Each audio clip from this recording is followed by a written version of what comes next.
Ireland has an incredible ecosystem of world-leading manufacturing, especially in medical devices and pharma and other disciplines as well. So we work with more than 220 companies actually across all sectors, from pharma to energy to software, electronics, food, agriculture, design, you name it. For students, that matters because it creates opportunities for internships, placements, collaborative projects, and industry-facing work.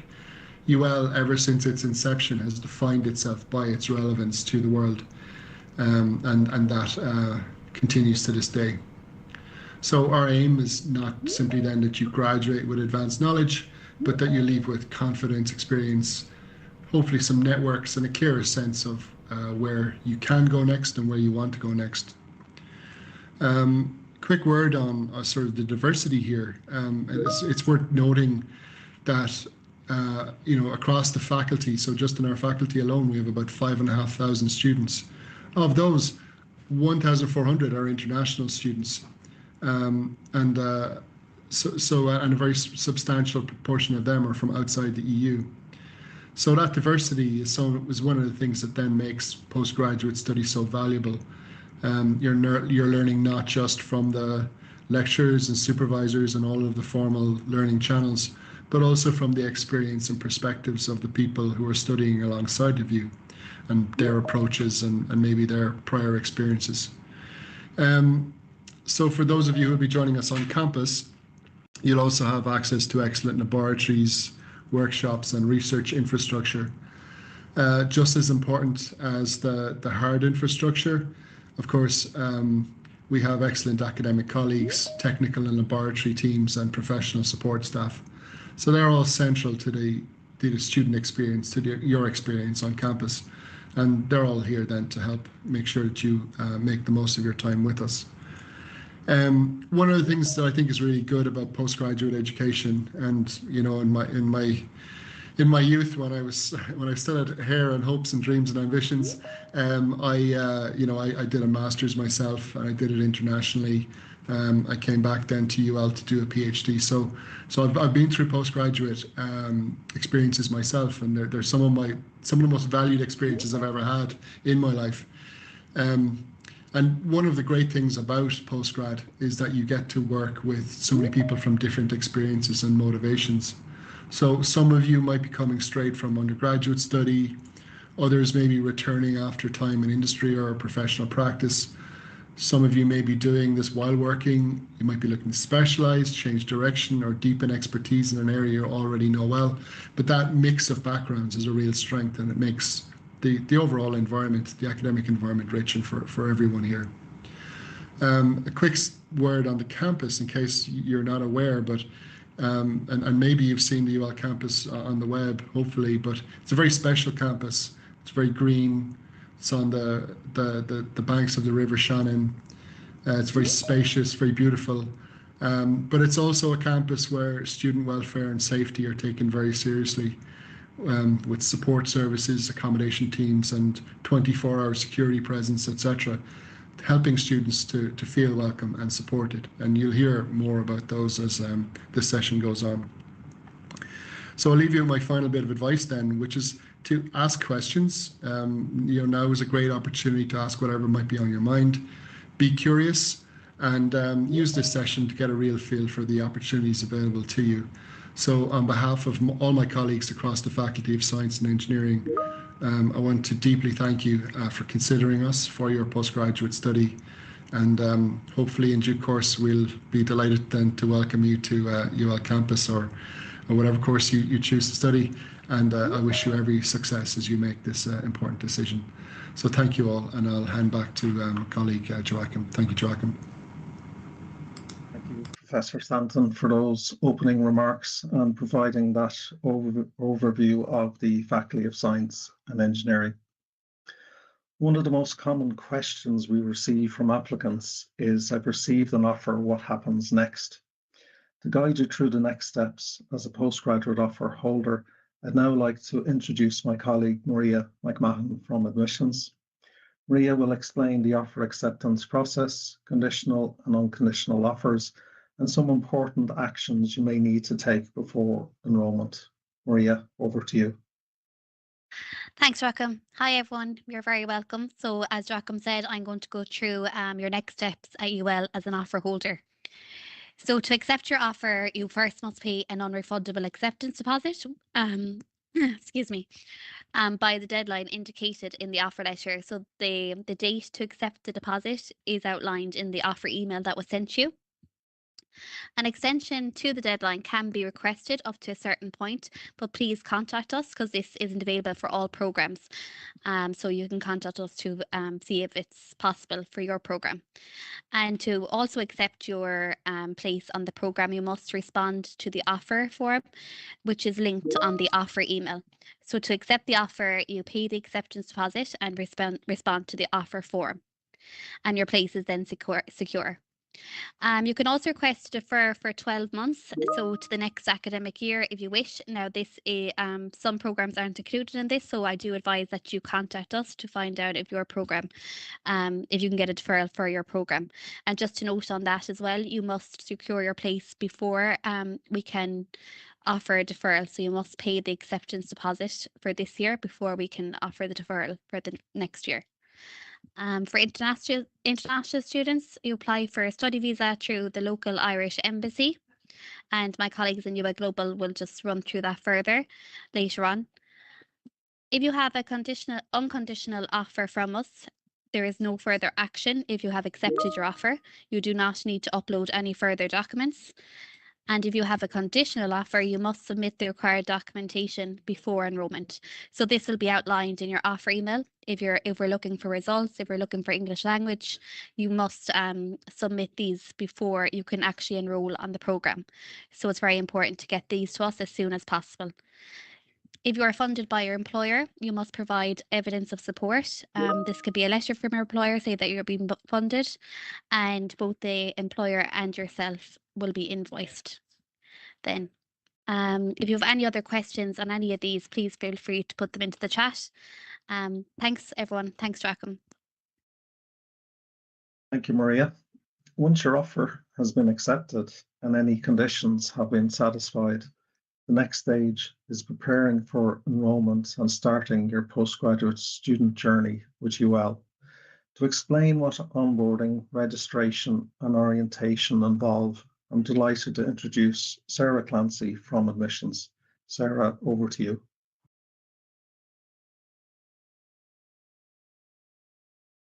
You're on mute there, Sarah. Sorry, Joachim. Thank you. Welcome everyone today. So I'm just going to run through the enrolment and orientation at UL. So the enrolment and registration, it's all part of your onboarding tasks. That will commence the week of Monday, the 17th of August. So one of the days that week, you will get a communication from us just with the instructions on your onboarding tasks and exactly what you need to do. So there's 5 tasks. They're all mandatory. We'll just have a quick run through them. So task 1 is activating your student account. That will allow you to gain access to your student email, your student portal, and Brightspace, where your course content will be available. All of these tasks, they do need to be completed in order to get to the next one. So you won't be able to complete the ones at the end before the others. So just make sure you do complete them in order as you're asked. This email as well will be sent to the email that you applied with originally. So just make sure to check that, check your spam folder in case you haven't gotten anything from us, and we will contact you once it's available to complete. Once you do your account activation, you will move to your finance task. Just to mention, this task won't be available for all courses. So if it does apply to you, it will be there. If it doesn't, there will be no finance task. then you'll move on to your enrolment. That will just be enrolling for your course of choice. So just make sure you select the correct course. Once you do this, you will be able to complete your module registration. So that's generally just selecting the modules that apply to your program. Then the final step would be completing the student card task. Part of this task is uploading a photo, which will then be on your student card. The student card would take 3 to 5 days to arrive. And just one important thing to note with that, as part of this task, you will have to update the contact address. This is where your ID card will be posted. So for students who I suppose are traveling from abroad, just make sure it's an address that you'll be able to get the ID card from, or if you have accommodation here, that address can go down and you can pick it up here then. Once you enroll and register, so once all of these 5 tasks are completed, you will be a fully registered student at the university. You will have access to all your UL accounts. Any further communications at that point will be sent to your student email. So from anything to do with the university, your course directors maybe. So just make sure to check that regularly for updates. And then Brightspace, you'll be able to log into that once you're a registered student. So that's our virtual learning environment. It's where all your course content will be. The course directors will post notices and things like that there. There'll be a little Brightspace induction as well. So that'll be probably one of the main systems that you'll use while you're at the university. Just moving on to our orientation day. So for the postgrad orientation day, we have online program induction. So this will be a 10-day window, which will commence on the 27th of August, right up until the 6th of September. So before classes commence on the 7th. This applies only to fully online programs or blended programs. So that would be programs that have an online and an on-campus delivery. The online induction will be delivered through Brightspace, which I just mentioned there, and the faculty that you're under. So for this one, science and engineering, they will be in touch to your student email just when the induction will start, how to log on, things like that. Moving on then to postgrad orientation day. So this will be Friday, the 4th of September. It's being held in the University Concert Hall, and this will apply for on-campus programs, so any of the full-time on-campus programs. Generally, we get about 650 in attendance, so it's a great chance to meet others from your course and any of your peers. The schedule for it, so the welcome session, that will be all of the courses together in the concert hall. We'll have a little welcome session. You'll then be taken to your course director talk. This will be course specific, so it's just for your course only, along with your other classmates. We'll have a campus tour. So as Professor Stanton mentioned about the campus, you'll actually get to have a tour around it and see different parts of it. And then after that, there'll be a postgrad lunch. So that location is to be confirmed, but on the day you'll be given a voucher for a lunch, and like that, you can meet your colleagues in that there then. Just to tie it up then, once you're registered, the communications for the orientation day, that will be sent to your student email address. So just keep an eye on that. We'll send it probably 2 weeks prior and then a reminder that week. So it's a great chance, I suppose, just to meet others from your course and from other courses as well, and just to get a feel for the campus. So thanks very much. And if there's any questions, you can pop them into the chat. Thanks very much, Sarah. As part of our vibrant postgraduate community, UL welcomes students from around the world every year, and many of them choose programs in the Faculty of Science and Engineering. For those joining us from overseas, there are some additional preparations and support services available. I'm now pleased to welcome Susie Breslin from UL Global, who will provide an overview of the support available for international postgraduate students. Susie, over to you. Thanks so much, and welcome everybody. Thank you so much for taking the time to attend today or review this at a later date. So a huge thing for international students is whether or not they are going to need a visa to arrive. So that might be part of your preparations right now. In order to understand what you need to do, please visit irishimmigration.ie, and also the UL Global website is a really great place to check out what's required of you at this point. So I'll pop those into the chat for anybody to have a look at later. If you have any further questions as to your visa application process or the registration process once you arrive in Ireland, please email ulglobal@ul.ie, and that'll be a huge part of our orientation as well.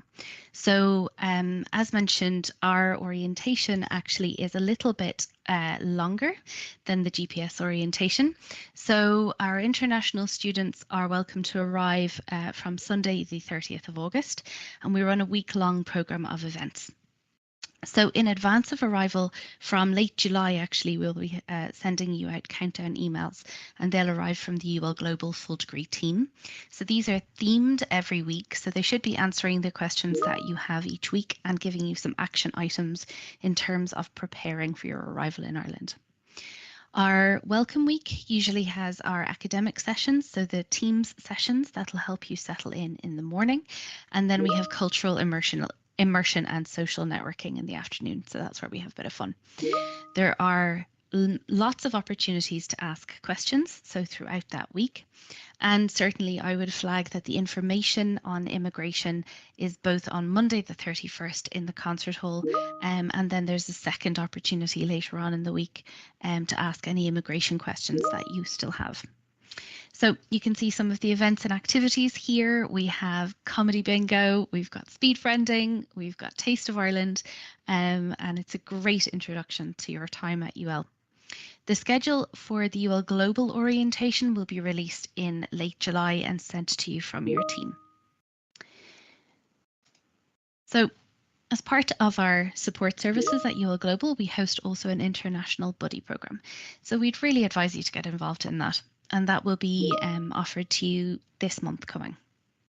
So new international students are paired with a local mentor, so that could be a domestic student, and they're matched individually, so based on your interests. So a survey will be sent out, and depending on the passions and interests and hobbies that you have, that's how we will match you with a local mentor.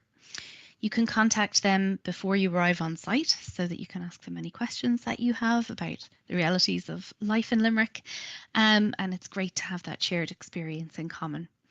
Throughout the first 10 weeks, there are events and activities free of charge, so we recommend that you get involved in those. And you'll be invited, as I said, by your UL Global team to take part in the UL Buddy program in the next couple of weeks if you haven't already heard from us. UL Global also hosts lots of cultural celebrations and events throughout the semester, throughout the year. So here's a bit of a taste of some of them. For the autumn semester there, you can see that we do a big celebration for Diwali, for Happy Thanksgiving, and heading into the Christmas season, there's always something on as well. So we very much recommend that in order to, celebrate our strong international community, that everybody gets involved. So it's not just for our international students, it's for our domestic students as well.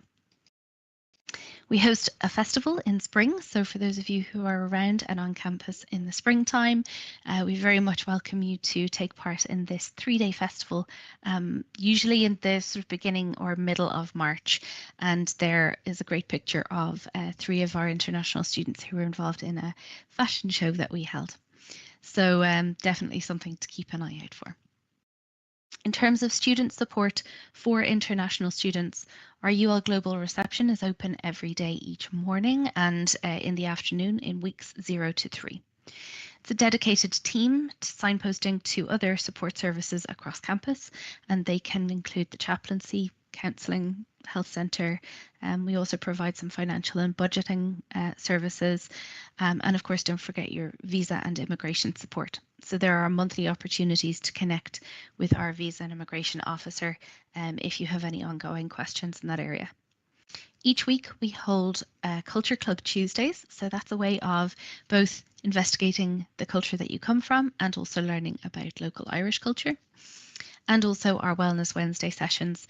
So I'll talk a little bit about our International Student Hub, so an event space called the Globe, and I'll talk about that in a second. But certainly those sessions, that's where the home of those sessions is on campus. So we very much encourage you to get involved. There's also opportunities through the President's Volunteer Award.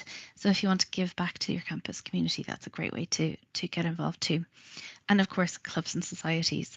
So, your probably going to hear a little bit about the Postgraduate Students' Union, but there's lots and lots of ways of getting involved and you know, finding your people, finding your group of friends on campus.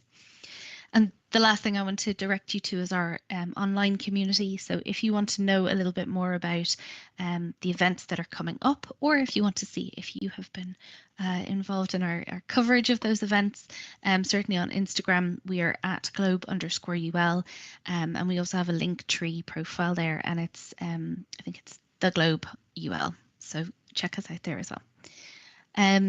The Globe is a really exciting space. We have put a thoughtful design into it. It's a really welcoming space for all students, not just designed for international students, but certainly if you want to get involved, place to do it.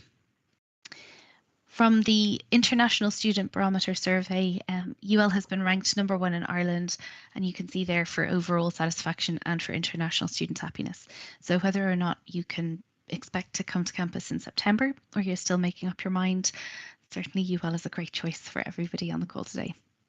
For international students particularly, I just want to flag that in the weekends, there are some weekend trips, and these are the first, I think, is that 6 that are put on for international students. So everywhere from the Cliffs of Moher, Dingle, the Ring of Kerry and Killarney Town, there's something for you even at the weekends. So please do, if you have a question, pop it into the chat. Otherwise, thank you so much, and I look forward to hopefully seeing you on campus very soon. Thank you, Susie, for that overview.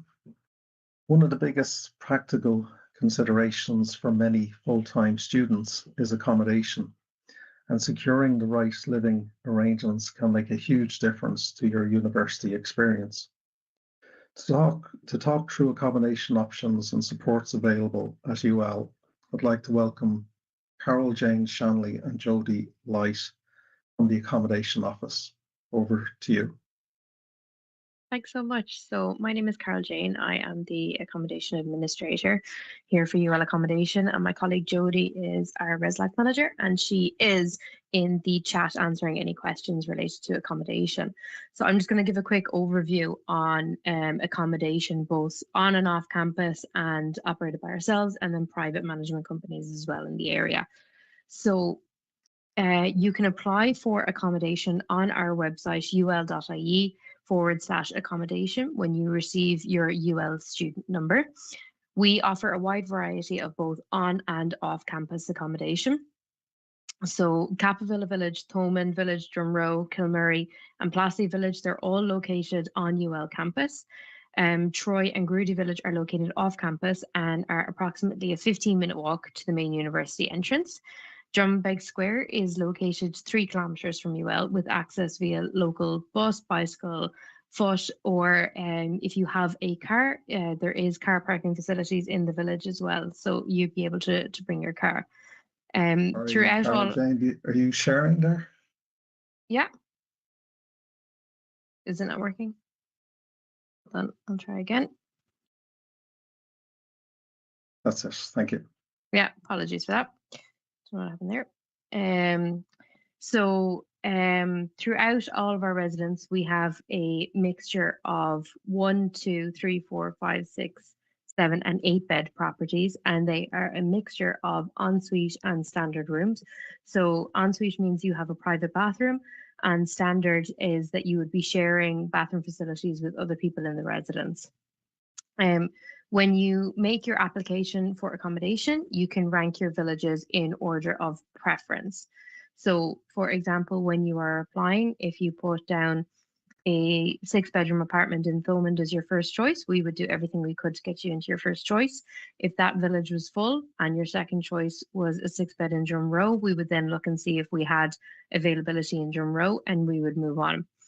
Postgraduate students are able to apply to any of our villages. However, we do have postgraduate specific on and off campus accommodation.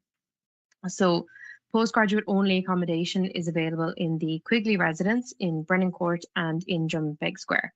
So the Quigley residence is located on our north campus, and it's a mixture of 2 and 4 ensuite bedroom apartments. The Quigley residence is offered on a full academic year, so September to May, or the 41-week, which is for graduate medical students only, let length. Then we have Brennan Court, which is located on the outskirts of Kilmurray Village on main campus, and it's made up of 4 ensuite bedroom apartments. Brennan Court is offered on a full academic year, so the September to May let length. Then off campus, postgraduate specific accommodation, we have Drummondbeg Square, which is located approximately 3 kilometres from UL. And it's a mixture of 3, 4, and 6 bedroom houses, and it's a mixture of ensuite and standard rooms. Drummondbeg Square is offered only on the 51-week let length. And as I said, it's approximately a 45-minute walk to the main university. However, it is on a bus route. It's a 10-minute bike ride. And as I said earlier, there is car parking facilities in the village if you wanted to bring your car. Our on-campus rental fees are broken into monthly installments and are fully inclusive of everything. So you get a utilities allocation, you have high-speed internet connection, both wired and wireless. You have a TV license, you have full access to the UL Sport and the swimming pool. There's a weekly refuse collection, you have full inventory. So our kitchens comes fully stocked with cutlery, crockery, everything that you would need. We have a 24-hour village maintenance, security and management service. And then we've got the Res Life Events program, which is a series of free events that take place over the semester and give you the opportunity to pursue new interests, meet other residents, develop a community. If you can think of an event that Jodie hasn't done yet, I guarantee you she will run it next semester. Our rental fees can be found on our website. So there is private accommodation available as well on our website. So if you go on to ul.ie/accommodation and you hit the private accommodation tab, you will be brought to our website, StudentPad.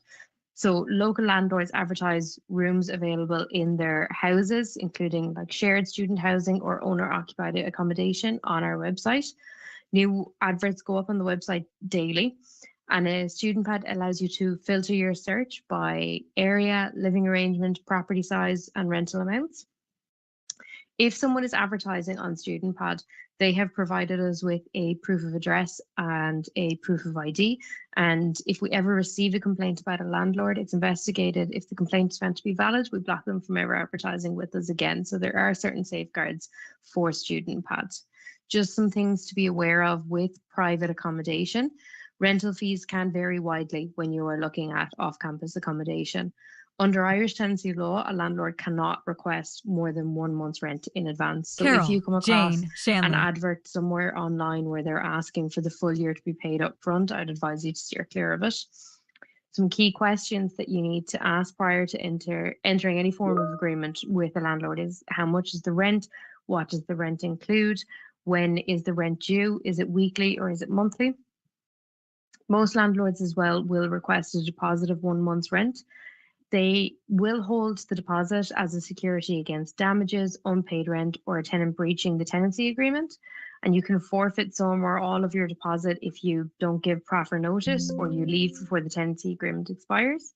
If you damage the property above normal wear and tear, I would advise you to ask for receipts for anything that has been deducted as damages. Or if you leave any unpaid bills, again, I would advise you to ask for any receipts that they would have proving that you didn't pay the bills. There are a number of private accommodation providers as well that operate in the area, and they operate in a very similar manner to ourselves. They're just off campus. These are all linked on the off campus section of our website as well. They have their own websites, so you would need to contact them directly in regards to any availability or the application process. So that's me. If you have any other questions, just pop it into the chat and either myself or Jodie will answer. Thank you. Thank you, Carol. Jane. Another question we frequently hear from incoming students is what their weekly schedule might look like and how classes are organised. To provide some insight into timetabling and programme scheduling within the faculty, I'll now hand you over to our next speaker, Megan Howell from the Faculty of Science and Engineering. Over to you, Megan. Perfect. Is that sharing? It is, yes. Thank you. Okay, perfect. So hi, everyone. I am Megan Howell, and I'm the faculty rep for Science and Engineering with everything to do with postgrad education. I'm just going to give you a brief overview of timetabling and where you can find information you'll need before you start the semester.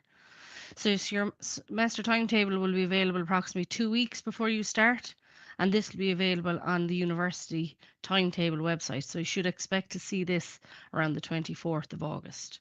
If you're joining as a part-time online student, you're not going to receive a timetable through this system. Instead, your details for your online lectures, live sessions, anything that's going to be recorded, and any other scheduled teaching activities will all be available on Brightspace. This is UL's virtual learning environment. And just for everyone that like Brightspace is where you'll access all your module materials, announcements, assessments, things like that, and important program information throughout your studies. So once your timetable is released, you'll be able to view your timetable online. If you make any changes to modules or need to personalize your timetable, there's links there available. I can put this into the chat. For students joining the Faculty of Science and Engineering, your course director will go through your timetable in more detail during orientation and explain how your lectures, tutorials, and where applicable lab sessions are organised. You'll find program-specific information on Brightspace as well once you're up and running, so don't worry if you just don't have those details yet. It will all be provided closer to the time, and further information will be sent to you closer to the time. That's it from me. Thanks, Joachim. That's great. Thank you very much for that, Megan. So scheduling is quite a complex process within the university, and it's managed centrally by our academic registry division. So those dates are very important in terms of the availability of those scheduling closer to the start of the academic year. A key part of postgraduate study is independent learning, research, and access to higher quality academic resources. The UL Glucksman Library plays a central role in supporting our students throughout their studies. I'm delighted to introduce from the Glucksman Library, Micheál O'Hay, who will tell us more about how the Glucksman Library can support your academic journey and help you make the most of your postgraduate experience. Over to you, Micheál. Yep, Guramagat, you're welcome. Thanks very much. You're very welcome, everybody. I suppose I was just going to list some practical things, having done a PhD for my sins a number of years ago, on what I would like to hear when I was, if I was a student using the library here in UL. So, in terms of advice, so for postgraduates, I suppose the first thing is, you know, your research question when you're sort of framing that with your supervisor. It's a good idea to you know, kind of treat it as an adaptable or a living project. You know, it's not a fixed plan or a fixed idea. You know, it will evolve sometimes quite radically from the original idea. So don't resist refinement, I suppose. Just structure around it and be adaptable, I suppose. The other thing as well is say that I learned myself also, and other people have said this to me, other postgrads who've been successful here, is, you know, start writing earlier than feels comfortable. You know, at the end of the day, you know, most postgrad programs here, if not all of them, involve writing a thesis of some description. So the sooner you kind of kick into that, the better, you know, because some people kind of in the back of their minds think, okay, I'll wait until I know enough. I'll wait until I've read X amount of journal articles and books, etc., and you can actually be reading around your course until the cows come home, and you know, you could be reading forever actually. So so in a sense, waiting until you've read or you know enough is a bit of a trap. So it's a good idea just to get down to writing as soon as you can, even if the first kind of attempts at writing you feel are you know, not particularly good or not perfect or anything. Nothing is perfect anyway. But the quicker you get down to writing, the quicker you get over that sort of psychological barrier of, you know, well, I'm actually writing now. I'm not talking about it anymore, you know. So the other one is, as well, is say, once you have your supervisors selected or is most appropriate to you and to your topic, and a good external examiner as well.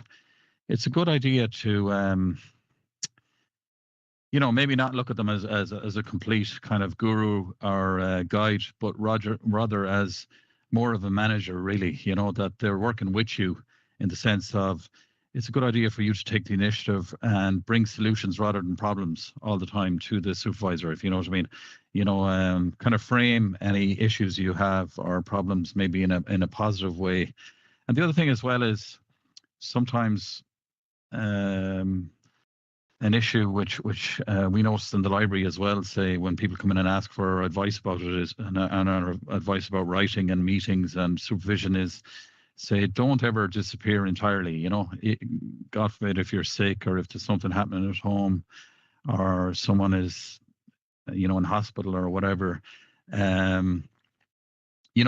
Sometimes people sort of lose contact with their supervisor and maybe don't turn up for a particular meeting or whatever, and then they're too embarrassed to get in touch with them again, or feel that the person is going to be quite judgmental or whatever. Just even if you've nothing done, say, on the next piece of your thesis or your research, just stay in touch with the person. Keep the communication lines open. And I suppose communication is everything, really, to be successful in terms of postgraduate study. Another one as well, which kind of relates to a previous issue that I mentioned, is read kind of strategically, but not endlessly. Ask advice from other people on your topic. Talk to anybody. Talk to, phone a friend. Talk to somebody who's on the bus or whatever, and say, what's a good way for me to go here in terms of my future job direction, future research direction, if you want to go on to even postdoc. What would you think? Because not everything is relevant in terms of reading. So I suppose learn to ask yourself the question: what is in this for my thesis argument? What's useful to me here? If there's nothing useful here, then move on to something else, I suppose. And I suppose the other thing is learn to tolerate a certain amount of uncertainty. Feeling lost, is part of the whole process, to be honest with you, of doing a postgrad. It wouldn't be a postgrad if you felt absolutely certain about everything every step as you go along the way. So it's not a failure to feel lost. It's in fact, it's often the beginning of when you really get down to work, I suppose. And the other thing as well is I've noticed about people who are successful, not just in UL, but in every kind of third level institution, is they're quite ruthless about the time that they spend writing. Do you know what I mean? So they're not interrupted during that time. They switch off their phone. They're not looking up, say,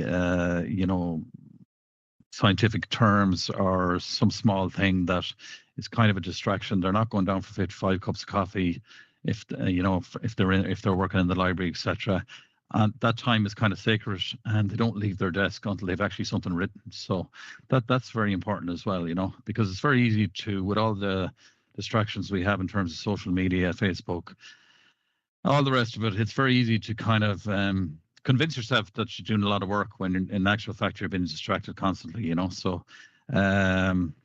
okay. And the other thing as well is, say, to build a kind of consistent weekly rhythm in terms of your work, rather than just kind of bursts of intense productivity, So the people who succeed in the long run are the people who kind of train regularly, if it's their sport, who have set times, who have some kind of routine in terms of whatever it is they're doing. And the other thing as well is just to talk about your research with other people. In the past, say, people used to maybe under the Irish system anyway, it was very competitive. There, I'm going back to 20 years ago now. There was less jobs around, etc. People would be quite private about, how they were doing or what they were finding difficult. But there's power in the group. There's power in consulting other people, whether it's on email, whether it's on phone. We've so many different means of communication now. Just to get advice about somebody else about, you think I'm going down the right track there? Have you read any recent articles that are very that are relevant to what are the areas where the money is going into research at the moment. If I'm coming out at the end and I'm looking for a well-paid job in my area, what are the growing areas? What are the areas where the research is? What are the areas where the big companies are coming in, etc. So it's no harm talking to others, explaining it to others. In fact, often reveals gaps that you can't see alone, and that's where the library comes in as well. Like, it's a good idea to talk to everybody you can in the library, not just the people on the information desk. They're very astute and very kind of knowledgeable in every subject area, but we have subject librarians here for every area. I'm the science and engineering librarian. There's also librarians for humanities, for business, for healthcare, for medicine, for sport, etc., etc. And a lot of us nowadays, we do topics or subjects that are actually interdisciplinary. They're cutting business, etc. as well. And I suppose the other thing as well is, once you do start writing, your first draft, in a sense, is not going to be perfect. In a way, it's supposed to be imperfect. Do you know what I mean? So don't be expecting perfection from the word go.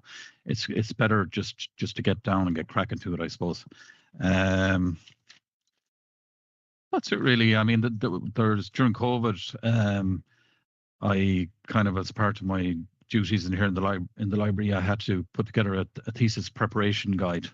If you Google thesis preparation guide and UL library, you'll find it, and that's quite useful in terms of, say, just getting down to research, structuring your PhD, looking at other PhDs to see how they're done, or sorry, masters as well. Looking at examples of them, previously done, and also it's a good idea as well to attend the various kind of classes and seminars that we organise through the library here throughout the year. There's a lot of them are online. If you go into under sporting research on the library homepage, you'll see down the bottom there's seminars and workshops. And we have them regularly on how to Google better, how to find better research, how to reference. That's an important one. How to reference your seminars, materials as you go along through the course of workshops, of the research with the help of the library. And it's worth attending one of those sessions at least sometime. Do you know what I mean? Most of them are held, on Teams quite often, as well as sometimes physically in the classroom, generally on Teams, though. They're generally recorded, and you can actually go back and look at them anytime, day or night kind of thing. And, it saves you a lot of time in the end in terms of your research. Do you know what I mean? So definitely worth attending some of them. So that's it from me. Thanks a million. That's great. Thank you, Micheál. Thank you for that information and guidance on postgraduate research. It will certainly be useful for completing assessments and for completing master's dissertations as well. And everybody's very friendly in here, including myself, so don't hesitate to get in touch. Absolutely. I'd say that. Yeah. So we've covered a range of supports and services available to you as future UL postgraduate students. We'd like to highlight again some key dates and milestones that you'll need to keep in mind over the coming weeks and months. To take us through these important dates, I'll hand over to James Nolan from Admissions. James, over to you. Thanks, Joachim. Hi, everybody. So just to tie all these bits and pieces together and really highlight your next steps and home in on some important dates and what we expect of you next. Many of you on this call will have already accepted your offer. If you haven't done so already, your next step is to accept that offer by the acceptance date that's listed on your offer, okay? If you've any difficulty with that, call us, we're willing to talk. If the acceptance date has passed and you're still interested in taking up a place, you are likely still able to, now that's subject to the demand and places being available on the programme, but do please contact us and link in with us, okay? If you have accepted your offer and it is a conditional offer, you may have yet to to satisfy some conditions of that offer. Please do so as soon as possible by uploading your documents to the portal. You'll have been advised of this already, and it's important to note that until your offer is unconditional or you've met any condition of your offer, you won't be able to progress to onboarding, okay? But if you have accepted an offer now and you've met all the conditions of it, then no action is required. So when are you going to hear from us next? We have a series of welcome emails. These are informational emails and they're scheduled for throughout the summer. Many of you will have already received email 1 of that campaign probably in the last week, or maybe you're scheduled to get it shortly. The second email will be towards the end of July. These are unactionable, are emails that don't require an action, but they will have information such as timetabling, accommodation, and bits and pieces that you've heard today here on them. So they're keeping in touch emails. The really important email, as Sarah and Maria have referenced earlier on, is your onboarding notice. So that's an onboarding notice email. You'll receive that during the week of the 17th of August. What onboarding does is it transfers you from being an applicant into a student. So at the moment, everybody's an applicant. Once you do your online registration, complete your tasks, you become a registered student of the university. The important thing to note here is you may be putting Monday the 17th in your calendar. As mentioned already, you don't just action these tasks on Monday the 17th, you wait until you're instructed to do so, because we do these per faculty and per course group as well. The next time you'll hear from us then after that will be in late August. We'll email you with confirmation around the detail of orientation.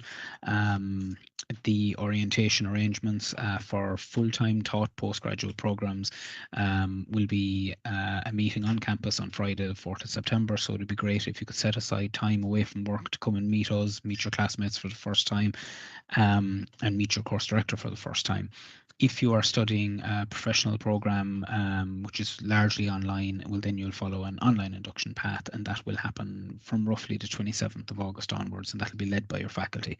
And all of this is culminating in the standard start of semester, which is Monday, the 7th of September. If there is any variation to that date, your course director will be in contact, or your course administrators. It may be a case that you're starting a few days before or a few days after that. Okay.